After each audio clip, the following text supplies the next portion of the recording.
What's up, family? Welcome back to another legendary top of the mood reaction video. You guys are loving the Laimbeer reactions. I'm loving it. If you loving it, comment down below any other legendary top of the mood reactions you guys want to see.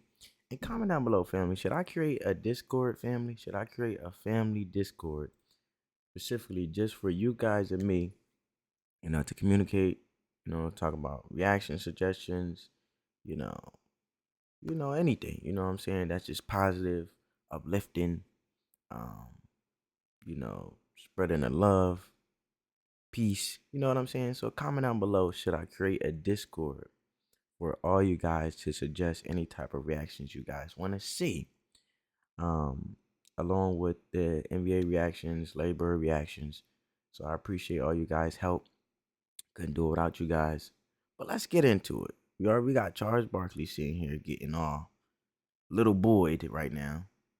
And his manhood taken away, being gripped up like this. So let's go. Charles Barkley had a handwritten letter delivered to Bill Laimbeer before playing a game against him. And it said, "Dear Bill, f*** you. Sincerely, Charles Barkley." Dang. And as one might expect, Charles Barkley must have played with his emotions a lot on his sleeve, boy. they got into a fist fight that game. And now Barkley gets into it, and he and Laimbeer, and now there are some punches. I heard that smack, boy. Hit him with that big pounder, that big dog, you know what I'm saying? And when Robert Parrish, who got into a fight with Laimbeer 3 years in a row, was questioned about Bill Laimbeer, he said, "I was always taught, if you can't say something nice about someone, then don't say anything at all." You know what So I'm saying nothing at all. You learn that from your mama, your parents, you know what I'm saying, and your household. You ain't got nothing nice to say. Don't say it at all, baby. You know how mom used to say that when she make a little breakfast, sipping a little coffee, a little orange juice, you know what I'm saying? Like I'm saying, like I'm sipping coffee, talking to you like I'm your father. Say, nah, let me stop. Nobody hated Bill Laimbeer more than Larry Bird. You never really ever liked Laimbeer in any social situation? No. Yeah. And it's because he was a dirty player. The 80s, when I played. Well, look how he playing. My man basically trying to, you know what I'm saying? Trying to make his neck turn into a turkey neck. You trying to, like, you know what I'm saying? Like, what are you doing, bro? You don't got to do all that because you're not that powerful.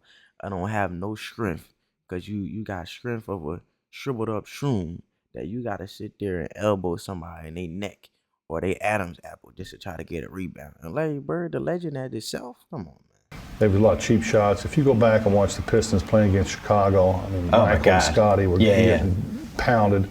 And a lot of it happened after the whistle. Like you're going in and you get fouled and the guy goes ahead and tries to, that's a free foul. My man just a hater. He over here slapping people. He over here female slapping people. He over here backhanding people. My man should have did boxing or UFC or something, but my man ain't gonna do that because he know he can't stand the heat in the kitchen, so he rather do it to ball players because he ain't got no ball playing skills. Horn. You know who this remind me of? Laimbeer. Comment down below, fam, you guys agree. I'm trying to look this guy up real quick. He's a dirty player now in this present time. I think he played for the Memphis Grizzlies at one point. I'm looking for his name right now. Dylan Brooks. Laimbeer is now the reincarnated version of just Dylan Brooks.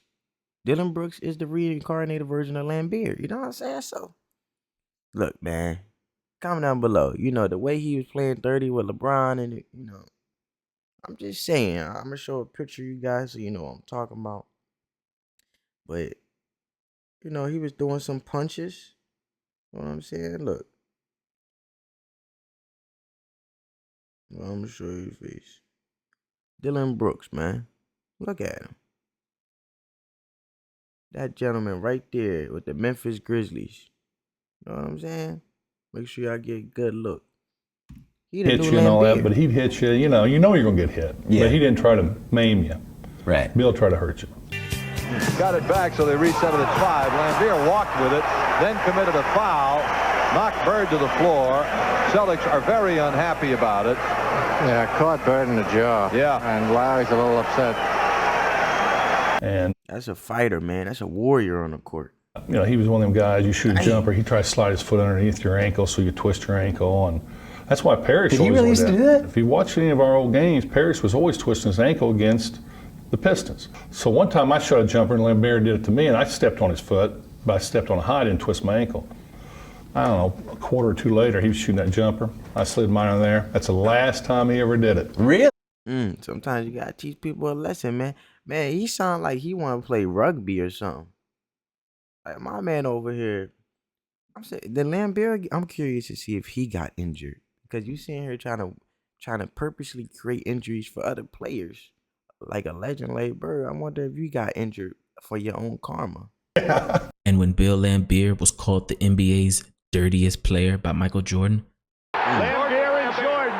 Yes, indeed. There were punches thrown. he responded in a way that really showed his true colors. Michael Jordan may be a very good, outstanding basketball player, but as a individual, down-to-earth, heart person, he has, I mean, who is he? Who cares about him? All he does is play basketball. In the world, he's this hater. big. Look at them eyes of a hater, bro. My man's heart is cruel. He got a cold heart. He like, who is him? Basically, in transit, I don't care who he is. At the end of the day, I'm gonna play how I'm playing. My man has no feelings whatsoever. My man could care less. Yeah, I can see why nobody liked him. And during Look at him, bro. He don't got no remorse for what he doing. There's no change of heart, no nothing, bro. 1986 season, when the All-Star team had just been announced, Bird asked a group of reporters if Laimbeer, who had been an All-Star the last 3 years with the Pistons, had made the team again. And when he heard Laimbeer was not selected, Larry Bird said, "Good. Now I won't have to worry about him getting on the bus and saying, 'Hi, Larry,' and me having to say, 'F you, Bill.'" But that year, they would still see each other in the playoffs. I was always the one that came out first, and there's always a leprechaun out on the floor. I'd go out and spit right on the leprechaun, rub my foot in it, and then go down and make a big dunk. Away we went. The tension was obviously high, and in one game, Robert Parrish said, "I feel like Laimbeer took some cheap shots at me. I guarantee something will break out if they let it go next time." And though nothing happened the rest of that series, the very next year they met again in the Eastern. Look how he flinched though. That's crazy. How you start something And though nothing happened the rest of that series, and be victim with it. Look, he pushed him first, bro. next He's not year, right. they That's bad sportsmanship. Look.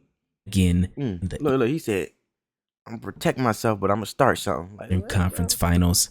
And in Game 4, that's bad it sportsmanship. got crazy. Open people. See Sting.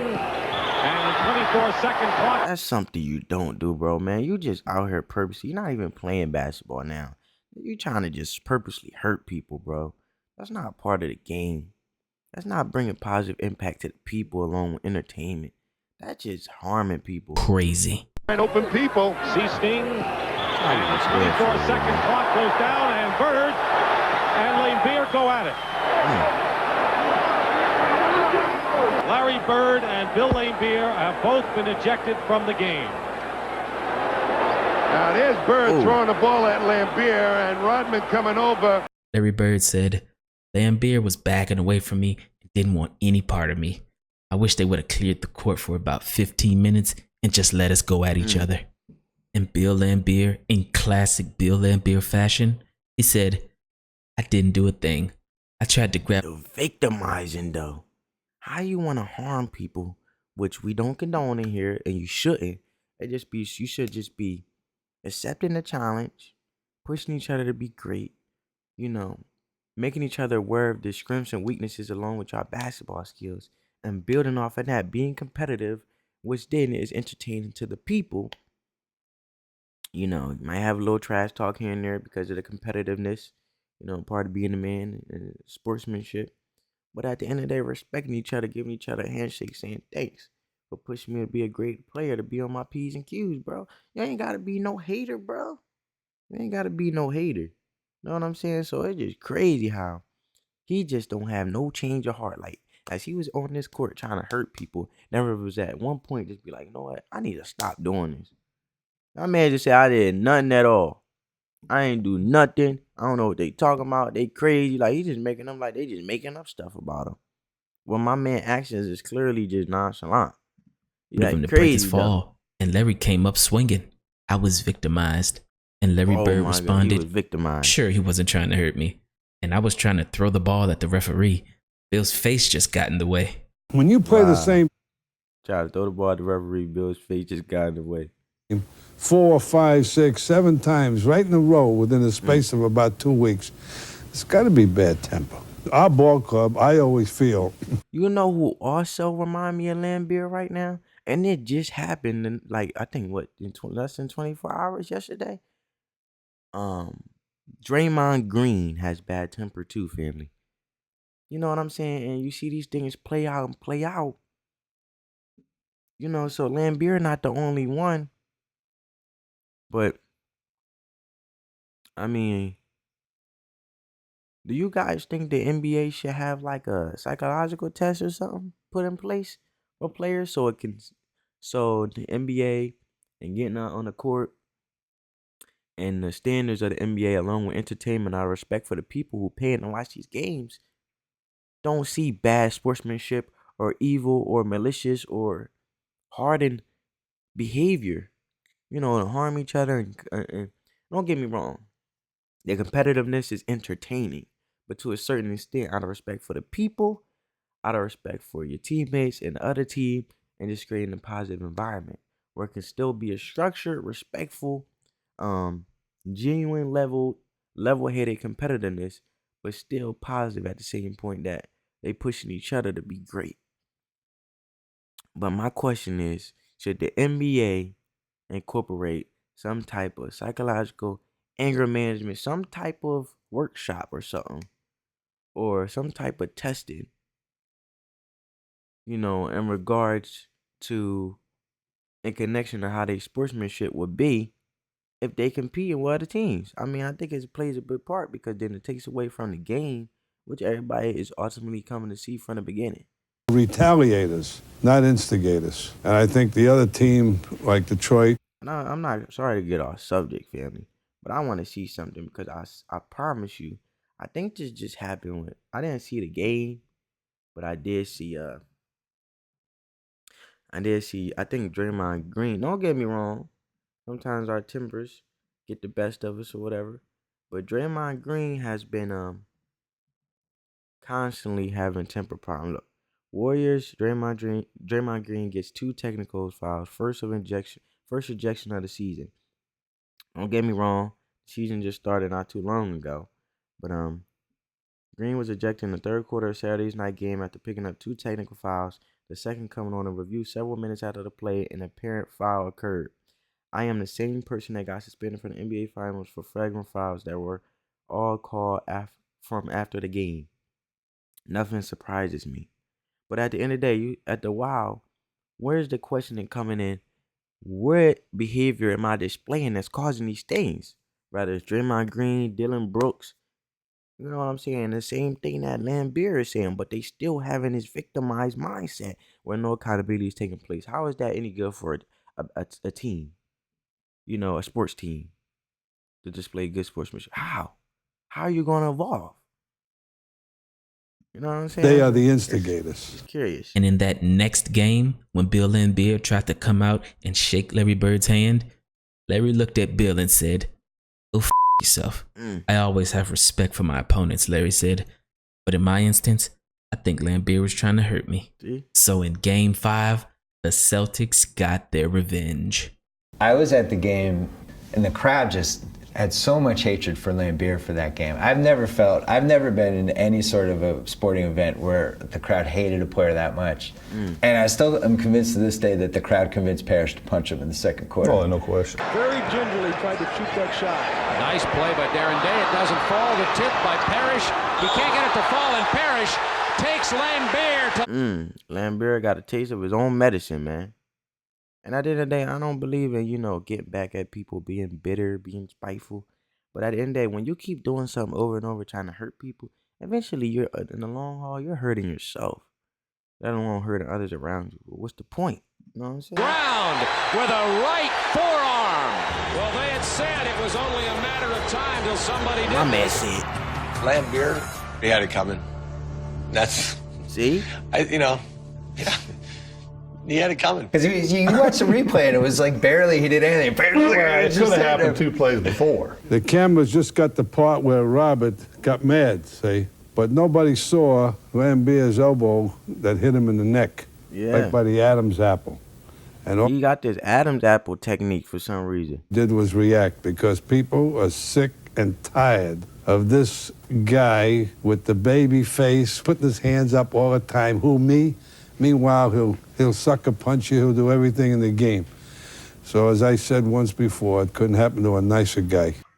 Yeah, I was kind of looking over my shoulder, man. He got some attributes of LeBron, because sometimes LeBron be over-exaggerated. But LeBron don't be playing dirty, though. I don't get sucker punched, to be honest. In my opinion.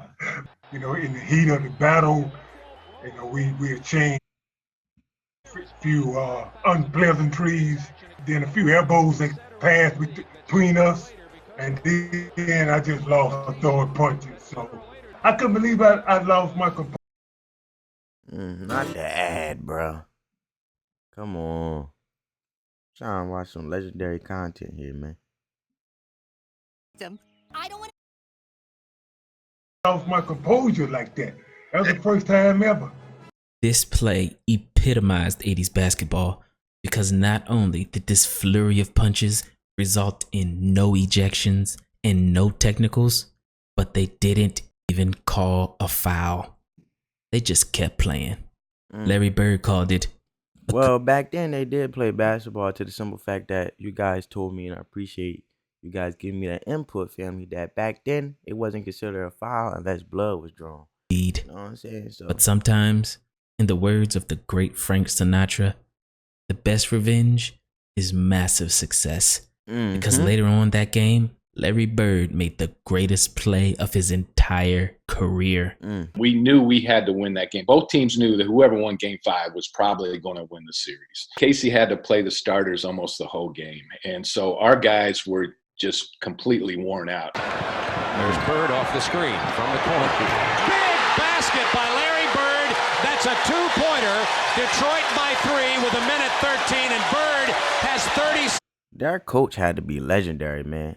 To uphold, you know, the stature, you know, the posture of their players, keep them out there pushing, you know, taking on the simple fact that his best player, legendary player, along with the other teammates around him, get pushed and shoved around from dirty gameplay from the opponents.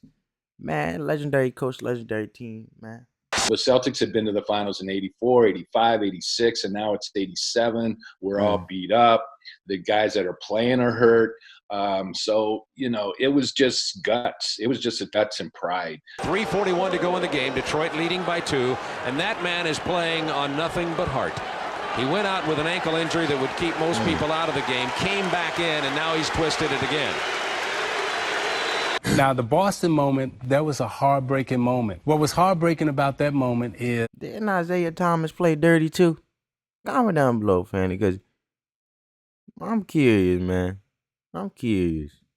I had made the game-winning shot. Everybody wants to beat the Pistons. Right now, Boston is first in line in that desire. They lead by 1, 27 seconds to go. But I was on Isaiah Thomas, and he went one-on-one against me at the top of the floor. I thought I played pretty good defense, and Isaiah didn't get in the paint, and he took a jump shot, a contested jump shot, and it went in. Out on the top of the floor against Seaston. You bumped him a little bit. You bumping him a little bit. You just got to get back with it. You just got to stay stuck with him a little bit, man.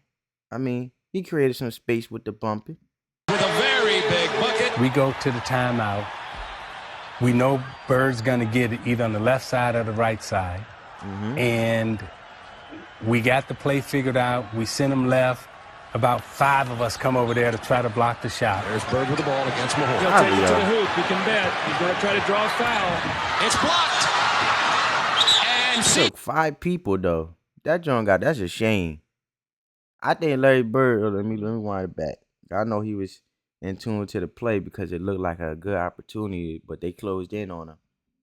I felt like when Larry got... Come over there to try to block the shot. There's Bird with the ball against Mahone. He'll take it to the hoop. You can bet. He's going to try to draw. When Larry... He could have probably dished it out Nah, because it was all those hands in the way. Nah, he was basically trapped, bro. Because I was going to say he probably could have dished it out, like, over here or to, like, Mikhail over here. But I don't know. With all these hands in the air. It's blocked. And Seasting hit it off of a Detroit player. No. Ball goes out of bounds, and I'll never forget, everything just started, it went in slow motion. So I run over, we look at the bench, no timeout, nothing. So I run over and I grab the ball. Detroit should have called a timeout, Brian, because they had a timeout left. They could advance the ball down to the other end of the floor. There's a shot somewhere, there's a photo that I saw that Chuck Daly is standing by their bench with his hands up, calling timeout. Isaiah, I remember to this day, he's standing there like this to the referee, give me the ball, give me the ball, give me the ball. So I grabbed the ball from the referee. Laimbeer's a good foul shooter. I never had taken the ball out. That wasn't my thing, right? I throw it up. Bird sneaks in. I didn't even see him. Bird was moving right when he was inbounding the pass. Yeah, man. I mean, look, man. Foul shooter. I never had taken the ball out. Right there, that look, wasn't my Bird thing, right right? I throw it up. Bird sneaks in. He got a long wingspan, man. I didn't even see him. Bird was moving right when he was inbounding the pass. And when you look at it from a couple different film angles, I mean, he threw it right to him on the move. And I had my back to where he was stealing the ball. So when I turned around, I was probably more shocked than anybody in the whole stadium that Bird had the ball. You could have cut to the basket. And then you could have just did a layup and Bird could have passed it to you. And this is probably one of the most incredible plays that's ever happened against me and that probably I've ever witnessed. From an athletic standpoint, two people being in sync and just Bird just playing every second. And that's what the Celtics taught us, to play every second, not to play 47 and a half minutes, but to play a full 48. And he had a smirk on it. He knew the game was over, and he almost had a smile on his face when they gave him the ball, and he did not see Bird at all. But the thing I remember that's what happened when you want to move fast. You want to be all fast, hurry up trying to inbound the ball. That's what you get, man. Is that Joker. This is the out of bounds line. That Joker caught the ball, and in my mind, I'm like, okay, he going out of bounds. That dude did this. Like a ballerina, right? And if you go back and you watch the play, that dude is on his toes. The baseline is right up under his toes. Okay, the baseline is his toes. He did everything in his power to make sure he don't go out of bounds, bro. He gonna make this play. And in my mind, he must have stood there for about 5 seconds. Because I see. Okay. Left foot, right everything foot. was going in slow motion in my mind, right? And it's like, damn, how you doing that? Well, he had his tippy toe. If y'all look at it strategically, he had his tippy toes. And in my mind, he must have. Damn, how you doing that? And then DJ, I'm trying to see this play. Sorry, fam. Everything was going in slow motion. Tippy toes, and he made sure his back heels didn't land on the floor. In my mind, right? And it's like, damn, how you doing that? And then DJ, out of nowhere, right? Right. They are so in tune. They are so in sync. He catches Bird hits him. He catches the basketball, lay it up. Now there's a steal by Bird underneath the DJ. Yeah, I mean, the person that was him defending the inbounder, he could have cut as soon as he seen Bird with it. Just like the other person could have cut. He had a 2-man cut into the basket and could have given it.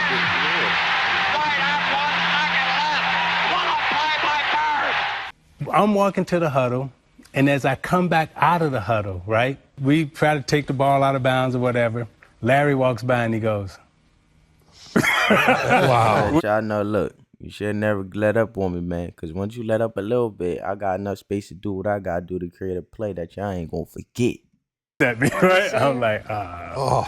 The Celtics won that series in 7 games. And when Bill Laimbeer tried to shake Larry Bird's hand again, Larry just ignored it and walked straight through it.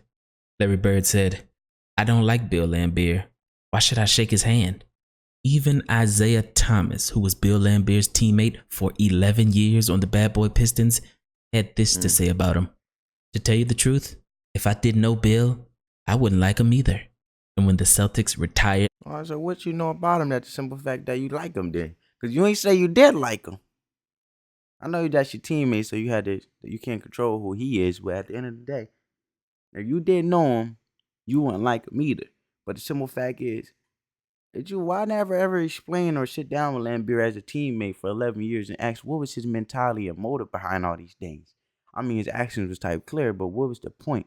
How did he get this far and get successful to even be in the NBA to still do these type of things that he doing? How long Bird's has jersey in 1993, that hatred was still there. Thank you. This seems like a perfect night. I mean, except for the fact that Bill Laimbeer couldn't be here.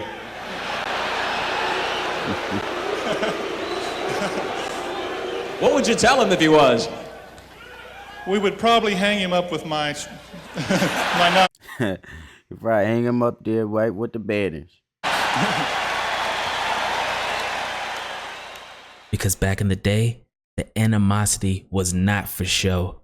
When they hated each other, they really hated each other. And it didn't stop when they retired. They were enemies for life. I hate Larry Bird, but I respect the hell out of that man.